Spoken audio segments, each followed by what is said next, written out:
Hey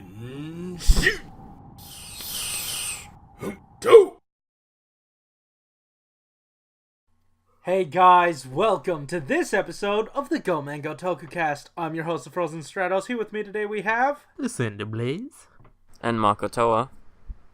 Boys, welcome back! We're sorry for this coming out late, but it's not going to stop us from bringing you our review of episode 16 of Kamen Rider Build. It was so good! Wow. It is some good stuff, man.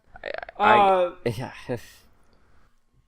And, not necessarily in... Because generally, and I was saying this in the Q Ranger review, generally they pour more funds into the Christmas episodes because they go on break for... because they take the budget for the episode that would have gone up New Year's and funneled it into here. And... it wasn't even really about any of the spectacle. Honestly, I think all the spectacle might have been, editing tricks. But this episode was so emotionally resonant, and satisfying. Just tugging, just playing with all of the emotion, the built-up emotion, very well. Very well. Yeah, that fight scene between Build and Claus. Mm-hmm. Both people knew how pointless that was. They were just doing it because they just had to, you know? Yeah. And you can kind of feel that too. Mm-hmm. And I said this during X-Aid, and it's a testament to how good the action direction was. But I love it when you've got your main rider, and he... sure, Build got thrashed around a bit this episode, but when he brought out his final form, and he was just shrugging off attacks and only barely moving to rock Ryuga's world and just toss him around. That was so cool. That's some of my favorite stuff. That felt like really good power scaling. I realize now how strong the seltzer water is. Well, don't worry. In this don't suit. worry. Claus is gonna get his own upgrade soon. So Yeah, I mean, he just has to carbonate his bottles. Yeah. That's good. Actually, it's gonna be jelly. But we also got Misora. I don't know, she knew last episode that her dad was Brad, right? I think. And then this episode, there was this moment where she was like, "What did he say? Was that about Brad or was that about Build?" What? Are you talking about when she talked to him? No. There was this moment at the beginning after Scragglebeard had his moment where he was sort of unraveling the... Oh, by the way, I just want to touch on the setup.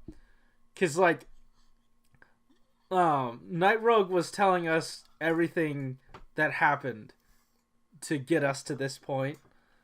In terms of the plot to frame and create a new identity for Build or for Katsuragi to work under. But all of it out of context, all of that stuff is wildly sounds convoluted. It's really hard to believe. It's far-fetched. And somehow this show, over the course of only 16 episodes, has made that explanation sound completely logical. And you know why? Because they devoted this entire episode to make sure it did. Yeah. They didn't just do one mystery at a time and have other things distract them, just so it would introduce more plot holes that they couldn't really gloss over. Because they wanted to tie in the original stuff. It's no, all the mysteries we kind of just had at the beginning. Boom, we're wrapping that up, and we have to move on to something that's even better. Yeah, and they really did wrap it up nicely. I mean, the only mystery now we have, I think, just from all this was that he said he got his powers from when he went to Mars or something like that. He's a Martian! He's a Martian! He's John Jones! No. Yeah, like maybe a Martian changed their face to look like him and went back to Earth instead. What about that? Yeah. No, but I still really feel like Build has done a lot of good world building and has set up rules that it plays by. Like, yeah, there are shows that just toss their rules out the window. We were just talking about Q Ranger. Their biggest example was the debut of Ryu Commander's, like, actual Ranger form, and then juxtaposed against Koguma Sky Blue's introduction as a hero.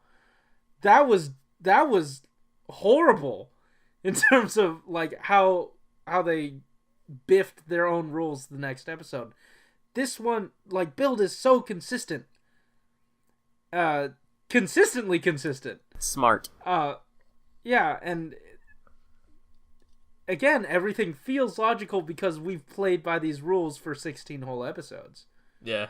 And everything felt set up, like, it felt like the writers actually knew what they were doing, and nothing major was being shifted around behind the scenes.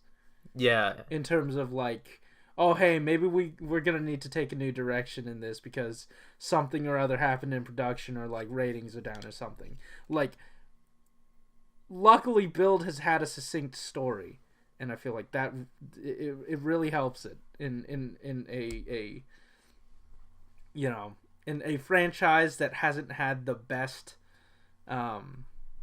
sort of track record for that. It's kind of refreshing. Yeah, like, I want to talk about... Oh, go ahead. Oh, yeah, like, in the beginning of Build, though, it was kind of, like, all over the place. But, like, over the course of these 16 episodes, the story has become, like, a lot more compact. So whenever, like, a change happens in one thing, we kind of know how it's affecting everyone else. Mm-hmm. And, like, just, like, understanding the world, because they did all that world building in the beginning, it really helps us, like, understand what the hell's happening. I remember, like, at this point in X-Aid, I still didn't know how the Bugsters work. Like, I walked away from that series and I still don't know how the Bugsters worked.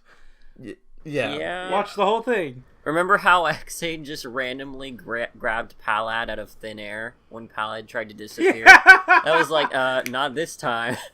Remember when there was no tension for any Bugster sacrifices? He just except for Graphite somehow, because no one wanted to save him. What was that? Sure. Everyone hated him, dude. Okay, we better stop. I can already feel the dislikes. Oh yeah. No, I mean, like, in universe, I mean, like, Emu didn't really have any interactions with him, to be honest. Yeah, that's fair. I wanted to talk about something that, like, really stuck with me this episode and was probably the most, I guess, it was the thing that it sort of shocked me a little bit and kind of made me... Well, if it's shocking you and it's stuck to you, you should probably take it off your chest. Yeah, it was hard to process by the end of it. I think I was just kind of stunned by it all, but maybe I shouldn't have been as much, but I don't know. I was just thinking... Dairy? I was thinking about the repercussions of it all, because I remember back when, like, we had the reveal of Bloodstock, and... Who? Yeah, Bloodstock. Oh, thank you. Pretty much, that kind of ruined their whole family dynamic, and I know, Corey, you really wanted that to be redeemed at some point, and when you just saw Bloodstock just kind of assassinate the old man with poison and just casually murder the guy whose face was our protagonist, well, his new face, like, murdered the guy. I can't see this guy being redeemed anymore. I can't, but on the other side of that, like, I did kind of, like, he still remains the same. I don't want to say the same character, but he has the same demeanor.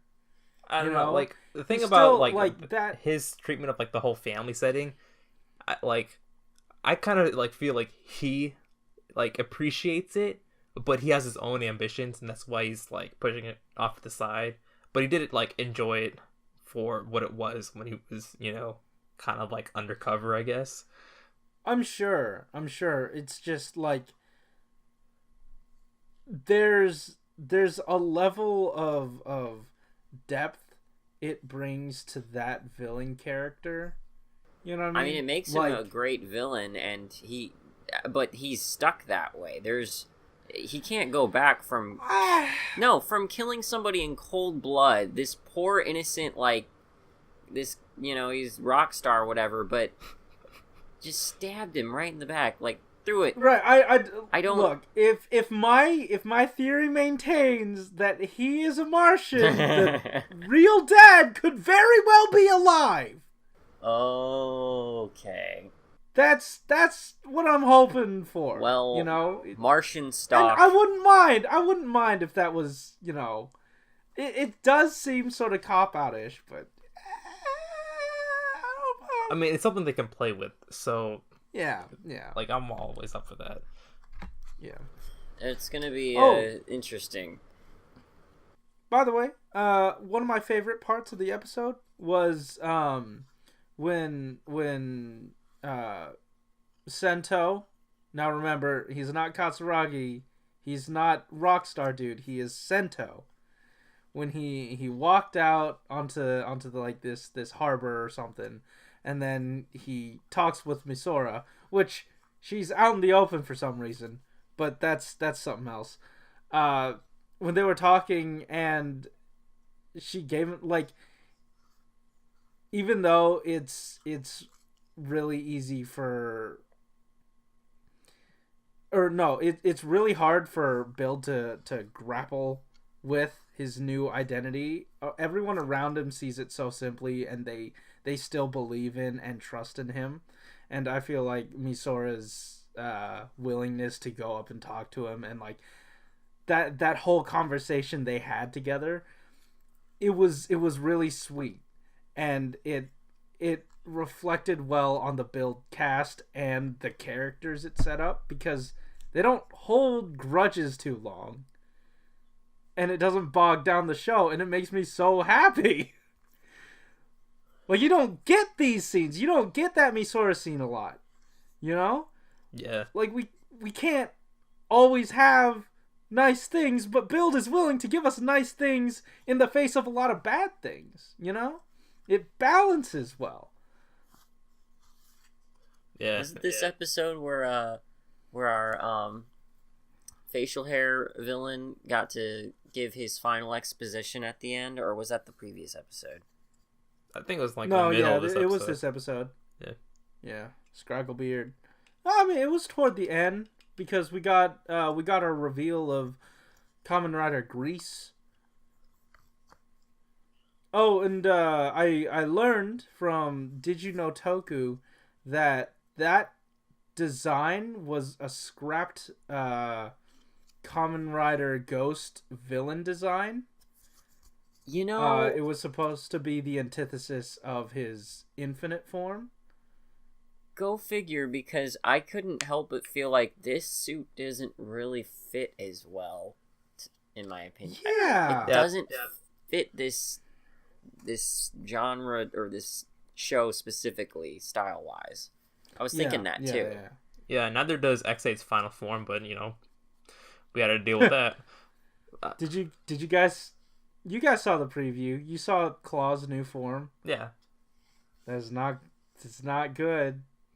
Yeah. It's not good. I mean, like, they did if you not balance those colors well.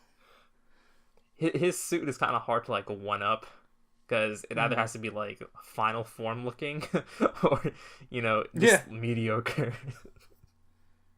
Oh, also, by the way, Build is really good at being a subtle toy commercial. Because I feel like consistently every episode we've gotten a new form. Yeah, and like the way he actually like advertises his weapons, like he's actually advertising them. But Yeah. you know, and he is legitimately having fun with them too. Yeah. I mean, he hasn't been like as handsy as Banjo has been with his little dragon toy. But you know, he loves playing with his little toys after he builds them. So there's a little charm in that. Yeah, how do you guys feel about Night Rogue? Like at this point, like he's there. He really has to stop trusting Brad. Like I'm getting tired of making the joke out of it. It's funny, yeah, but dude, come on. Yeah. Stop trusting him. Dude, he's like, playing all sides. I think it was actually now he's playing the lady side. I think it was no, all sides. I'm pretty sure he's got his hand in everyone's bucket. Yeah. But like it was that one scene, like I think it was right before or right after Brad kills his father, and then you just see this dude smiling, and then like the second I saw his like smile, I was just thinking he's still gonna trust him.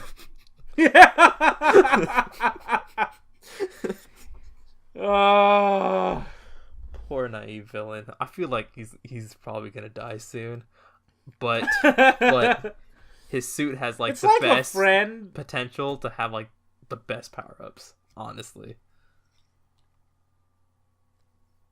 I don't know, because like power-ups happen by way of Sento, so I don't know how that's gonna work. No, I'm talking about like the suit design. Like you can make that look cooler. Oh, you know, like there's a lot of like empty space and you know a lot of work within his suit, in my opinion, at least. I'm still waiting for the spider, because like some of the original, like a few of the original Kamen Rider villains, it was a bat, a cobra, and a spider. We still haven't got our spider yet. Well, it could be in that other nation that we haven't really dwelled Maybe. into. Certainly could be. By the way, that guy looks like the most evil out of any of our villains. And I hope that he's actually competent. The one who's kind of like was charmed by the honesty of Scruffleface when he revealed it to everybody that, you know, why are we even bothering to pretend like we're not actually out for power? You know, in that scene, it made me realize how young the Night Rogue dude is. Because he's just like a kid in his dad's suit. And just imagine him with like Mandark's voice giving that speech, dude. I can see it. Well, anyway, we are running extremely long. Do you guys have any final thoughts? No. No? I don't have any thoughts. Okay. I mean, we are moving into a potential Rider War, so I am looking forward to that. Yay. But yeah. Thanks, as always, for listening. If you like this episode, hit that like button and subscribe if you want to hear more from us each week. Oh, and to the dude that is always there at our, like, right as we release, clicking that dislike button. I see you. I appreciate you. You're giving us that view. I'll take it. Anyways, that just about does it for us. Hope you guys had an awesome holiday season. And again, we are sorry for all of this being so late. We will do better next week when Toku returns. I don't know what's going to be happening next week. Maybe stuff is happening. Maybe it isn't. We'll see. Yeah. Keep it juicy. See ya. Later.